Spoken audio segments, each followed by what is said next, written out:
It was a quiet evening when the city lights began to flicker on one by one across the small town. The streets were calm and a soft drizzle had started to fall. The air smelled of rain and asphalt, and the sound of car tires splashing through puddles echoed faintly. A patrol car slowly moved down the main road, its headlights cutting through the mist. Inside the car sat an officer who had just finished a long day. He was tired, slightly irritated, and ready to call it a night. But fate had other plans. A few cars ahead, a dark-colored SUV rolled through a stop sign just as the light turned yellow. It wasn't speeding, but it caught the officer's attention. His instincts kicked in. He turned on his lights and signaled for the driver to pull over. The SUV slowed, then came to a stop at the side of the road, its hazard lights blinking softly. The officer took a deep breath, straightened his uniform, and stepped out of the car. The rain tapped lightly against his hat as he walked toward the driver's window. His hand rested near his holster, not out of threat but habit. He had been on the job long enough to know that routine stops could change in a second. Inside the SUV sat a woman who looked calm but slightly confused. She had short hair, wore a gray jacket, and her eyes flickered toward the rear-view mirror as she saw the officer approach. She reached slowly toward her bag, trying to find her wallet. The rain pattered harder now, and the sound of it filled the silence. When the officer reached the window, he knocked gently. The glass rolled down and a cool breeze swept in. The woman looked up, trying to keep her voice steady. "Good evening, officer. Is there a problem?" "License and registration, please," he said, his tone flat and professional. He was tired and wanted this to be quick. He noticed her movement toward her bag, and something in his mind tightened. Maybe it was the dim light or the nervous way she moved, but his pulse quickened. The tension of past incidents, stories from other officers, and the constant fear of danger all played at the back of his mind. She reached carefully for her purse and spoke softly, trying to keep things calm. "Of course, just a moment. It's right here." The officer's hand moved closer to his sidearm. He didn't pull it, but his muscles tensed. Rain kept dripping off the brim of his hat, blurring his vision slightly. The woman glanced up and noticed his expression. Something about it made her uneasy. She slowed down her movement even more, hoping to show she wasn't a threat. The air between them thickened. Neither spoke for a few seconds. The only sound was the rain and the occasional passing car splashing through puddles. Finally, she handed over her license. Her hands trembled slightly, but she kept her voice calm. "Here you go, officer." He took it and gave a small nod, glancing at the ID. He couldn't see it clearly in the dark, but he noted that her hands were steadying again. He still felt uneasy, though. His mind raced, training scenarios, instincts, everything telling him to stay alert. His radio crackled faintly in the background, breaking the silence. "Do you know why I pulled you over?" he asked. "I think I rolled through the stop sign," she replied softly. "I'm sorry about that. I was just trying to get home before the rain got worse." Her voice was calm and sincere, but the officer wasn't fully listening. His mind was still caught between duty and fear. The world had changed so much for police officers. So many incidents, so much pressure. Every stop could go wrong, and he didn't want to become another headline. But at that moment, his judgment began to blur. He took a step back, glancing toward her bag again. It was still open on the passenger seat. "What's in the bag?" he asked, his tone sharper now. She blinked, confused. "Just my wallet, phone, and some papers for work." "Can you show me what's inside?" Slowly. The woman hesitated for a moment. She didn't want to make the officer feel threatened, but she also didn't understand why he was suddenly tense. She began to unzip the bag slowly, keeping her movements deliberate and visible. "It's just some files, and ma'am, step out of the car," he said abruptly. The tone in his voice made her heart race. She looked at him in disbelief. "Officer, I haven't done anything wrong. You have my license." "Step out of the car," he repeated louder this time. The woman hesitated but then nodded, not wanting to escalate things. She unbuckled her seatbelt and opened the door. The rain poured down harder now, soaking her jacket as she stepped onto the wet pavement. She stood still, hands visible, her expression calm but worried. The officer's flashlight flicked up and down, scanning her and the interior of the car. The beam caught the glint of a badge tucked inside her open bag, but he didn't notice it. He was too focused on her movements. She spoke again gently. "Officer, please, I can explain." But he cut her off. "Keep your hands where I can see them." The tension built like a storm. A few cars passed slowly, their drivers glancing curiously at the scene before moving on. The woman stood there, water dripping from her hair, trying to stay composed. She wasn't angry, just deeply confused by how something so simple had gone so wrong. Inside, the officer's nerves were unraveling. He wasn't a bad person. He wasn't cruel. But he was human, and fear has a way of distorting everything. The drizzle, the dark, the silence, it all fed into a growing sense of unease.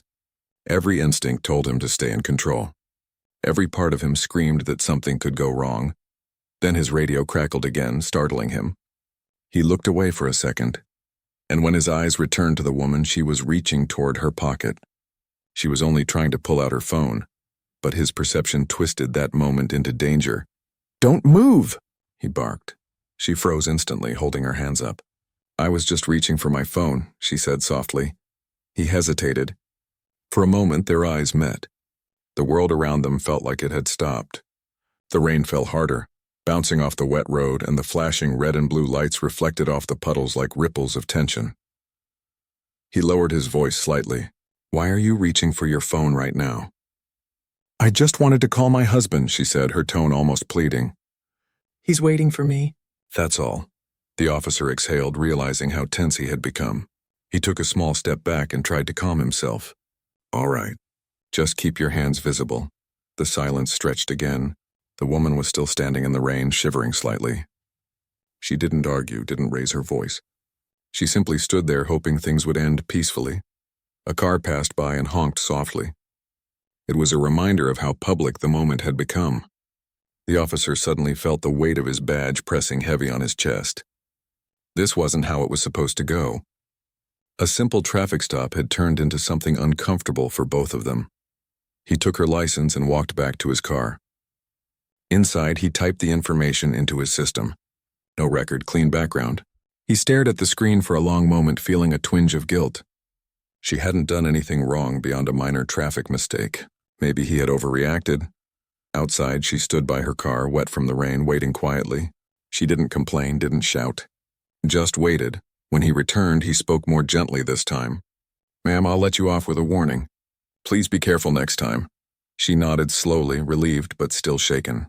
"Thank you, officer." He handed back her license, then paused as his flashlight caught something inside her bag again. A small metal badge, half covered by papers. He blinked, leaning in slightly. His heart skipped. He didn't say anything yet. Not in that moment. But something about that faint glimpse would come back to him later. Something that would change everything. The woman got back into her car, started the engine, and drove away into the rain. The officer stood there for a long time, watching her taillights fade into the mist. The sound of the rain filled the silence once more, washing away the tension that had hung in the air. He climbed back into his patrol car, feeling uneasy, like he had narrowly avoided something serious. But he didn't know then that this quiet encounter was just the beginning of a storm that would soon make headlines. The next morning started quietly. The rain had stopped, and sunlight poured through the blinds of a small police station office. The officer from the night before sat at his desk, staring blankly at his computer screen. The events from the previous night replayed in his head over and over again. He couldn't shake off the uneasy feeling. Something about the woman he had pulled over didn't sit right with him, not in a bad way, but in a way that made him question his own actions. He had been on the force for almost 10 years. He had seen good days and bad ones. But lately the stress had started to weigh heavier than ever. People didn't trust police officers the way they used to. Every move, every word, every look, it all mattered. One wrong step and a simple misunderstanding could explode into something much bigger. He knew that better than anyone. As he sat there lost in thought, his partner walked in holding 2 cups of coffee. "You look like you didn't sleep much," his partner said with a half smile, setting 1 cup down in front of him. He gave a tired nod. "Rough night. What happened?" He hesitated. "Pulled someone over. Routine stop, but it didn't feel routine." His partner raised an eyebrow. "How so?" He sighed. "I don't know. I think I overreacted. She didn't do anything wrong, really. Just rolled through a stop sign. But I got tense, like something bad was about to happen." "We all get those moments," his partner said, trying to reassure him. Better safe than sorry, but he wasn't convinced. Maybe, but she was calm, polite. "I shouldn't have been so suspicious. I just..." I don't know. I felt something was off, but maybe that something was me. His partner didn't say much after that. The silence filled the space between them. The coffee steamed in their cups, untouched. Later that afternoon, while reviewing his reports, he decided to double-check the name on the driver's license he had entered the night before. He opened the file and typed it into the database. The name appeared instantly, but there was something unusual. The system marked the file with a federal clearance tag. That was odd. Ordinary citizens didn't have that. He frowned and clicked again. The system didn't give full details, it was restricted. But one thing stood out. Her background showed federal law enforcement clearance. His stomach tightened. He leaned back in his chair, rubbing his temples. No way, he muttered to himself. He called over his partner. Hey, take a look at this. Does that mean what I think it means? His partner squinted at the screen. Yeah, that's a federal tag. Looks like she's either an agent or works closely with one of the federal departments. They looked at each other. Neither said a word for a few seconds. He leaned forward, whispering almost to himself. That badge in her bag? I thought I saw something shiny, but I didn't focus on it. What if she was an agent? His partner gave a nervous laugh. You're kidding, right? An FBI agent in your traffic stop? What are the odds? I don't know, he said quietly. But I think that's what happened. The room went silent again. The air felt heavy. The officer's heart pounded faster as he replayed the moment in his mind. The woman's calm voice, her careful movements, her patience despite how tense he had been. He realized how differently she had handled the situation compared to most people. She had been trying to calm him down, not herself. The more he thought about it, the worse he felt. What if she had reported the encounter already? What if internal affairs got involved? His hands grew cold at the thought. He took a deep breath, grabbed his jacket, and told his partner he needed some air. He stepped outside, standing under the clear blue sky, and let the warmth of the sun hit his face. But it didn't bring comfort. It only made the guilt feel stronger. Later that evening, as he sat in his car outside his apartment, his phone buzzed. It was a message from his supervisor asking him to come in early the next morning. No explanation, just a short text. Meeting at 9 a.m. important. He stared at the message, feeling his heart sink. Maybe it was about something else. Maybe it wasn't about the stop. But deep down he knew. The next morning he walked into the station trying to stay composed. His supervisor was already waiting in the conference room, along with two people he didn't recognize. One man, one woman, both in suits. They didn't look like regular local officials. His supervisor motioned for him to sit. Officer, we need to discuss an incident from 2 nights ago. He swallowed hard and nodded. Yes, sir. The woman in the suit spoke first, her tone calm but firm. We have reason to believe that during a traffic stop last night, you encountered one of our agents. We'd like to understand what happened. He felt his throat tighten. Ma'am, it was just a routine stop. I didn't know she was an agent. We understand, she replied. The agent filed a report. She said you followed procedure but appeared on edge. She wanted to make sure everything was fine within your department. He blinked in surprise. She filed a report? Yes, the woman said softly. But she didn't file a complaint. She described you as professional but visibly stressed. She asked us to check on you, not discipline you. He didn't know what to say. A wave of relief and confusion washed over him at the same time. The agent hadn't been angry. She had been concerned. His supervisor spoke next. You're not in trouble, but this should be a wake-up call. You need to take some time off. He nodded slowly, trying to process it all. The woman in the suit looked at him kindly. You're doing a tough job, officer. But sometimes the weight of that badge gets heavy. Take a break. He thanked them quietly and left the room. As he stepped into the hallway, he felt lighter, but also more reflective. He thought about how close things had come to going wrong, and how differently it could have ended if the woman hadn't stayed calm. Later that day, he drove to a small park by the river. He sat on a bench, watching the water move slowly under the afternoon sun. He thought about the woman's patience, her quiet strength, and how she never once raised her voice. Maybe she had understood the pressure he was under. Maybe she knew what it felt like to wear a badge and carry both authority and fear at the same time. He realized he owed her gratitude, maybe even an apology. But how do you apologize to someone who saw the best and worst of you in one moment? That night, as the sun set again and the city lights began to glow, he made a decision. He would find a way to thank her. not through words but through actions. He would do better. He would be better, because not everyone gets a second chance to correct their mistakes before they cost something far greater. Across town, the woman he had pulled over sat in her small apartment, reviewing some files. Her face looked calm, but there was a quiet thoughtfulness in her eyes. She had known the moment he stepped up to her window that night that he wasn't a bad man, just someone trying too hard to stay in control. She could have reported him harshly. She could have used her authority to make an example of him. But that wasn't who she was. She believed that people deserved understanding. And she hoped that her small act of restraint might lead to something better, for him and maybe even for others he would meet on duty. The night outside was peaceful again. No rain this time, just the quiet hum of the city and the steady rhythm of life continuing. But for both of them, that one rainy night had changed something. It had planted a seed of awareness, a reminder that every encounter between two people, no matter how brief, can leave an imprint that lasts long after the lights fade and the road grows quiet again. A few days passed and life in the town went on as usual. The officer spent his days quietly, away from duty, trying to clear his mind.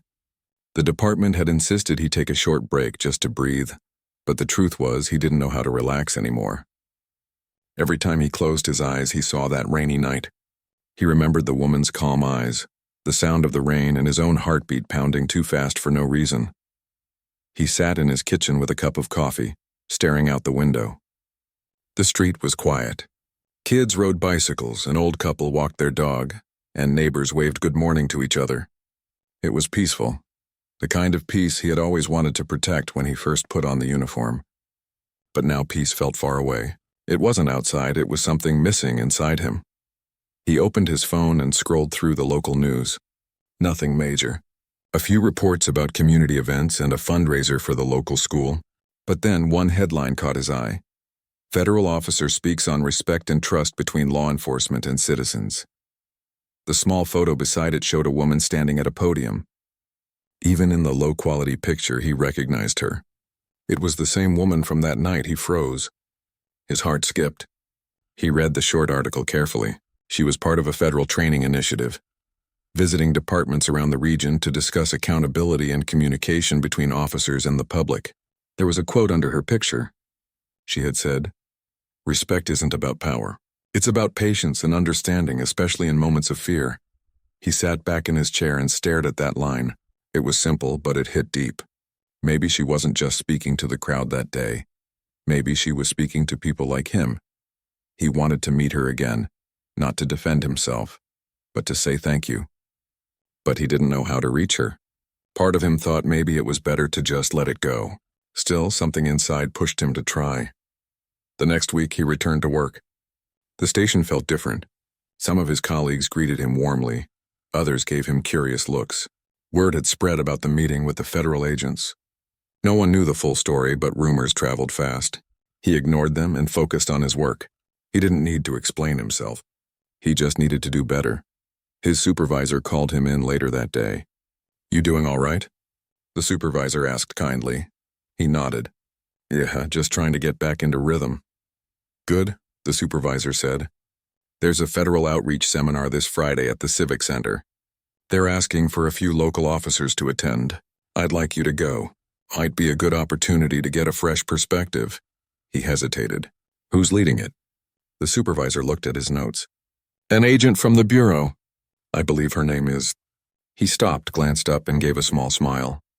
"Well, looks like it's your lucky day. It's the same one from the other night." The officer didn't know what to say. He just nodded slowly. "I'll go." Friday came quicker than expected. The Civic Center was filled with officers from nearby towns, sitting in rows as speakers took the stage one by one. The atmosphere was calm but serious. Everyone was there to listen, to learn, and maybe to reflect a little. When it was her turn to speak, the woman walked up to the podium. She looked composed but warm. She didn't wear her federal badge openly, just a simple blazer and calm expression. Her voice carried naturally through the hall. "Law enforcement isn't just about enforcing rules," she began. "It's about connection. Every day we meet strangers, and in those moments, how we act defines how people see all of us." The room was silent. Every word she spoke had weight. The officer sat in the middle row, watching her closely. He noticed how her tone never turned harsh or distant. It was steady, thoughtful, and full of quiet strength. She continued, "We all face pressure. Some of us carry fear without even realizing it. But fear can cloud judgment. It can turn a calm situation into something painful, and when that happens, no one wins." Her eyes scanned the crowd. For a brief moment, they met his. It wasn't a long look, but it was enough. She knew, he knew. Neither said a word, but the message was clear. After the session ended, people gathered in small groups chatting about what they'd heard. The officer waited quietly by the exit, unsure if he should approach her. Part of him wanted to walk away. But another part, the part that couldn't forget that rainy night, wouldn't let him. When she finally stepped away from the crowd, he walked over. "Excuse me," he said softly. She turned and recognized him instantly. There was no anger in her expression, only calm understanding. "Hello, officer," she said. He nodded, his voice low. "I just wanted to thank you for that night, for how you handled everything. I wasn't at my best," she smiled faintly. "It's all right. We all have moments like that, and what matters is what we do afterward." He looked down for a second, feeling the weight of her words. "You could have reported me differently. You could have made things a lot worse for me. But you didn't, I don't know why." She paused before answering. "Because I've been in your shoes. I know what fear feels like when it mixes with duty. But I also know what patience can do. You weren't trying to hurt anyone. You were trying to protect yourself from what you thought was danger. That doesn't make it right, but it makes it human." He exhaled slowly, nodding. "Thank you for saying that." She looked at him kindly. "Use it as a lesson.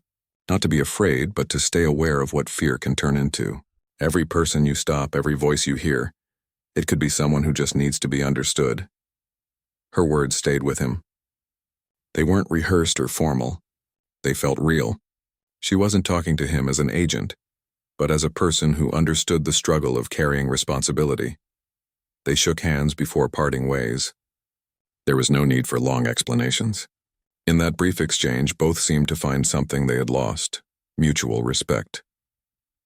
That night, as the officer drove home, the streets were quiet again. The same kind of quiet as that night in the rain, but it felt different now. The tension that used to follow him everywhere had started to fade. He realized that sometimes the hardest lessons come from the moments we wish we could erase. When he got home, he opened his notebook, the one where he wrote reflections after difficult calls. He wrote down something new that night. Fear and respect can't live in the same space. If one grows, the other disappears. He stared at the words for a long time before closing the book. In the following weeks, his approach to work changed subtly but clearly. He spoke more kindly to the people he encountered. He listened longer before speaking. He treated every stop, every call as if it might be the one that teaches him something new. And slowly, his reputation in the department began to shift. People noticed the difference. He was calmer, more patient, and somehow more human. Meanwhile, the woman continued her federal outreach work, traveling from city to city, speaking to officers and communities alike. She never mentioned his name, never told the story directly, but she often spoke of a night in the rain that reminded her that change doesn't always come from grand actions. Sometimes, it starts in silence and a single moment of understanding between two people. Their paths didn't cross again for a long time, but both carried that night with them in quiet ways. For him, it became the turning point of his career. For her, it became another reminder of why she believed in empathy above authority. The world around them kept moving. Sirens, lights, noise, and endless headlines. But beneath it all, one small story remained, unseen by most but deeply felt by two people who understood that peace doesn't come from power. It comes from the courage to see humanity in each other, even when fear tries to take over.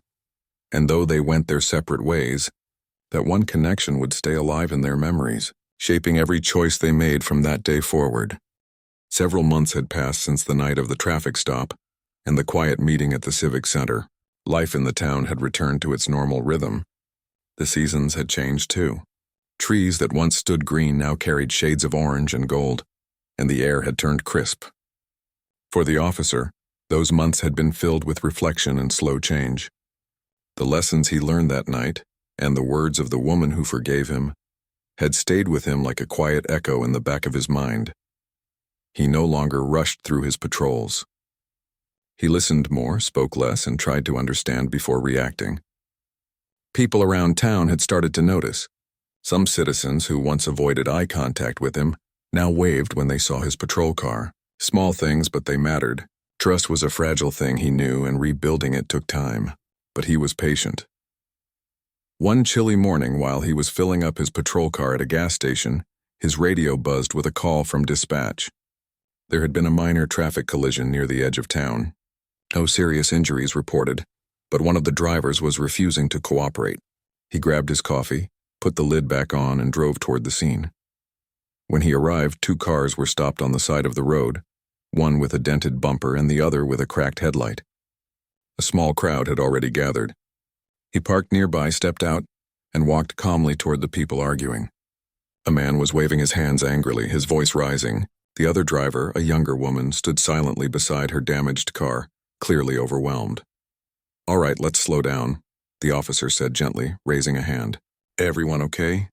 The man turned to him, still upset. "She hit my car. She's lying about the light. It was red." The woman spoke softly, almost whispering. "It turned yellow and I was already crossing." He nodded slowly, keeping his tone even. "Let's take a step back. No one's hurt, right?" Both shook their heads. "Good," he said. "Then we'll handle this the right way. No shouting, no blame. We'll figure it out." His calm tone seemed to cool the air around them. The man lowered his voice, and the woman took a deep breath. He guided them both aside and listened carefully to each version of the story. It took only a few minutes to understand what happened. It was just a simple mistake, the kind that happens every day. No one was lying, no one was reckless. It was just bad timing. When the papers were filled and tempers settled, the man finally sighed. "Guess it wasn't worth all that yelling," he muttered. The officer smiled slightly. "Happens to all of us. The important thing is no one got hurt." As the man left, the woman stayed behind for a moment. "Thank you," she said quietly. "You handled that well." He nodded, appreciating the kindness. "Just doing my job." But as he got back into his car, he thought about how differently he might have handled the same situation months ago.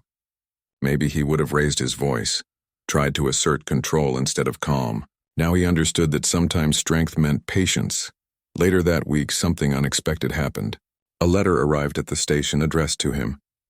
It was from a federal department. Inside was an invitation to attend a regional law enforcement workshop, hosted by the same agency as before.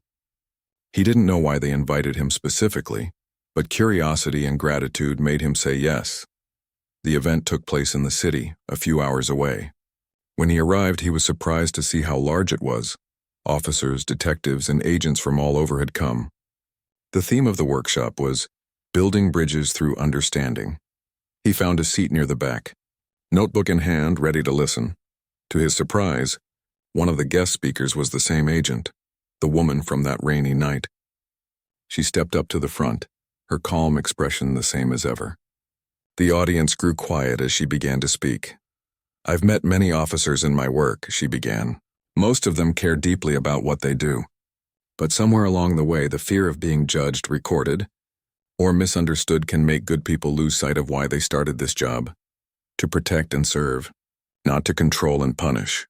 He listened closely, every word resonating with him. She continued, "We can't control how others see us, but we can control how we treat them. The moment we stop seeing the human being in front of us, we lose our purpose." Her message was simple, but it carried a weight that filled the room. After her talk, the audience applauded softly. Not the loud kind of applause that fades quickly, but the steady, thoughtful kind that means people truly heard something meaningful. During the break, she spotted him standing near the coffee table and walked over. "It's good to see you again," she said warmly. He smiled a little shyly. "Likewise. I didn't expect to be invited here." She nodded. "I recommended you. I told my team about your progress, the patience you showed, the reports from your department. You've grown a lot since that night." Her words caught him off guard. "You told them about me?" "Not everything," she said with a small laugh. "Just that sometimes the best lessons come from difficult nights. I thought your story could remind others that change is possible." He didn't know how to respond at first. Gratitude filled his chest, but so did humility. "Thank you," he said finally. "That means a lot." They spoke for a while about the job, the challenges, and the changes happening in departments across the country. The conversation wasn't about blame or fear. It was about growth, empathy, and small victories that often go unnoticed. Before they parted, she said something that stayed with him. The badge gives us authority, but empathy gives us respect. Never forget which one lasts longer. On the drive back home, her words echoed in his mind.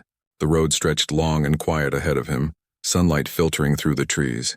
He realized how far he had come, not just as an officer, but as a person. In the following months, his work reflected everything he had learned. He volunteered to help train new recruits, focusing on communication and calmness during high-stress calls. He told them stories, not about power or danger, but about listening. Some rookies rolled their eyes at first, thinking they'd heard it all before. But the more he spoke, the more they understood he wasn't lecturing. He was sharing something real. One day, after a long training session, a young recruit approached him quietly. "Sir, can I ask you something?" "Sure," he said. The recruit hesitated, then said, "Why do you talk so much about patience? I mean, doesn't that slow things down when we need to act fast?" The officer smiled slightly. "Sometimes slowing down saves more than acting fast ever could. You'll understand one day." That night, as he drove home, the streets glowed softly under the streetlights. He passed by the same intersection where he had stopped the SUV months ago. It looked ordinary now, just another road. But to him, it was a reminder of how quickly life could change in a single moment, and how much one moment could teach. He parked his car by the river and sat for a while, watching the water move under the moonlight. It was quiet, peaceful. He thought about how fear used to drive him, how he once saw danger in every shadow. Now he saw people instead, flawed, emotional, unpredictable, but human. As he sat there, he realized something important. The woman hadn't just forgiven him that night. She had given him a second chance to find his purpose again, and maybe in her own way, she had reminded him that even in the hardest jobs, compassion is never a weakness. It's the strength that keeps everything from falling apart. When he finally stood up and headed home, he felt something he hadn't felt in a long time. Peace, not because the world had changed, but because he had. Winter came quietly that year. The streets were covered with soft snow, and the town moved a little slower than usual. For the officer, the cold days brought long hours on patrol and quiet nights of thought. The lessons of the past still shaped how he worked and lived. He had grown more patient, more aware of how every small decision could affect someone's life. And though he rarely talked about that night anymore, it had changed him in ways that words could never fully explain. One morning, as he sipped coffee in the station, the chief walked in holding a folder. "You've been requested for a joint operation," the chief said. "Federal agency collaboration. You'll recognize one of the lead agents." The officer looked up from his desk, his heart skipping a beat. He knew immediately who it was. A few days later, he arrived at a regional operations center outside the city. The building was large, modern, and filled with the low hum of activity. As he walked through the glass doors, a familiar voice greeted him. It was the agent he had once wronged, the same woman who had forgiven him. She smiled, extending her hand. "Welcome," she said. "Glad you could make it." He shook her hand firmly, feeling both respect and gratitude. "I wasn't expecting to see you leading this," he said. She chuckled softly. "I go where the work takes me. I thought you might be a good fit for this assignment." The operation was focused on a training initiative, building communication between local and federal law enforcement. It wasn't about arrests or field work. It was about understanding and trust. Still, for the officer, the chance to work with her again felt like a full-circle moment. During the first week, they worked closely on planning the sessions. He observed how naturally she handled people, firm when needed, but always calm. Her presence commanded respect without demanding it. Watching her reminded him of what it meant to lead through empathy. One evening, after the day's work was done, they found themselves alone in the empty conference room, going over final notes. She looked up from her papers and smiled. "You've changed a lot since we first met." He leaned back slightly, thoughtful. "I had to. That night taught me more than any academy ever could." She nodded. "Sometimes the hardest lessons are the ones that last the longest." They spoke quietly for a while, sharing stories about the pressures of their jobs, the expectations, the long hours, and the moments of doubt. There was a quiet understanding between them now, one built not on apology but on respect. She no longer saw him as the man who made a mistake that night. She saw him as someone who learned from it. In the following days, they began visiting small departments across the region, conducting short workshops. At first, many officers were skeptical. They thought the sessions were just another round of formal lectures. But when the officer began to share his own story, carefully without names or blame, the room would grow silent. He didn't dramatize it. He spoke plainly. He talked about fear, about ego, about the danger of losing sight of why they took the badge in the first place. And when he ended, he always said the same thing. The day we forget to see people is the day we stop being protectors. Each time he said those words, the room would stay quiet for a few seconds longer than usual. Some nodded, others looked down, but he could tell it reached them. And the agent standing nearby always gave a small approving smile. Their program started to draw attention. News spread that officers were responding positively, that the sessions were changing how people approached their duties. One afternoon, after a long presentation, a young officer approached them. "Sir," he said nervously, "I wanted to thank you. What you said today, it made me think about how I handle people on calls. I didn't realize how much fear I carry around." The officer placed a reassuring hand on his shoulder. "Fear is normal," he said gently. "What matters is what you do with it." Moments like that reminded him why he stayed in the job. It wasn't about control or pride, it was about connection. As the months passed, their work continued to grow. The team expanded, the sessions became part of standard training across the region, and both of them were invited to speak at conferences. The officer, once known only within his small town, now found himself standing on larger stages, sharing his story to hundreds of people. But no matter how many times he told it, he never sought attention. He always focused on the message that everyone deserves to be treated with dignity, even in the most tense situations. One evening, after a long conference session, the agent and the officer walked out of the venue together. The city lights reflected on the wet pavement, and the night air was cool. They stood for a moment, watching the traffic pass by. "You've done well," she said softly. "Not many people can turn a mistake into something that helps others." He smiled faintly. "It's strange, isn't it? One moment almost ruined my life, and now it's shaping it." She nodded. "That's the thing about redemption. It doesn't erase the past, but it gives it meaning." They stood there for a moment in silence, the weight of her words settling between them. For the first time in a long while, the officer felt something close to pride. Not for what he had done wrong, but for what he had become after it. Back in his town, his department began to see him differently too. New recruits sought his advice, older officers respected his calm leadership, and even the community that once distrusted him now saw him as someone who listened. He had become a quiet example of change, not perfect but sincere. One weekend, he was invited to speak at a local high school about responsibility and respect.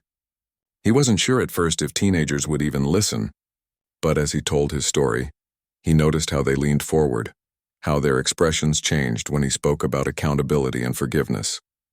When the talk ended, one student raised a hand. "Do you ever think about what would have happened if that night had gone differently?" He paused, then nodded slowly. "All the time," he said. "But thinking about what could have happened isn't what matters anymore. What matters is what I chose to do after." The room was silent for a few moments, and then the students began to applaud. It wasn't loud, but it was sincere. The officer left that day with a quiet sense of peace. Months later, he received an envelope from the federal agency again. This time it wasn't an invitation, it was a letter of appreciation. It thanked him for his contribution to improving relations between departments and communities. The final line read, "Your journey has inspired others to see that change begins within."